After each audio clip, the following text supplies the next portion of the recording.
traditional e-commerce shippers being very aggressive and growing, and retailers across the spectrum in brick and mortar looking how do they compete and offer both an online experience and an in-store experience that attract customers.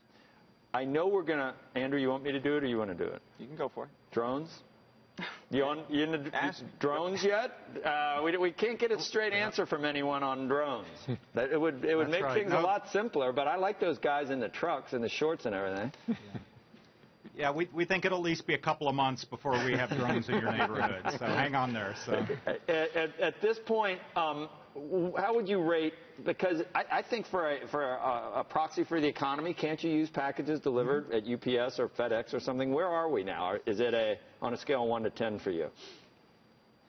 Well, the first quarter clearly was challenging. You're hearing that in some of the retailers' reports. And so, there was a lot of disruption, and it impacted UPS. But we think beneath that noise, as the dust settles for the rest of the year, we're seeing a good, steadily growing economy with, most sectors recovering. Clearly, there's some challenges in some areas, but we're pretty confident on the U.S. economy that it's going to be a solid, if not exciting year.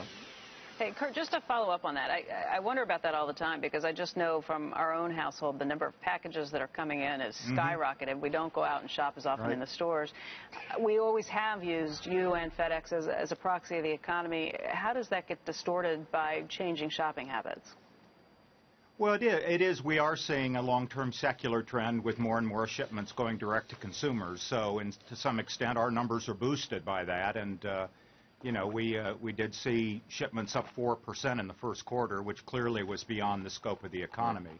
So there is a conversion going on. One of the things, Becky, we're very busy is working with retailers that have brick-and-mortar stores to figure out how can they compete with Internet companies and offer perhaps superior delivery times, taking advantage of their local retail outlets actually as distribution centers. Well, so that's an interesting transition. Kurt, to that point, you're seeing Amazon effectively get into your business to some degree, trying to do same-day deliveries. You're seeing Google just started that in New York, and I can see how that could work in cities. Uber, I think, has larger ambitions ultimately to potentially get into the delivery business. How do you think that will impact your business, and do you ultimately then start competing on same-day delivery? Well, it's a fascinating time. I mean, the consumer demand continues to grow. Same day is not new. There have been courier services doing things like that in the metro cities. Some of these attempts are a little bigger than times in the past. We've done some pilots with customers. We think that rather than same day delivery, though, the big push is going to be local next day delivery.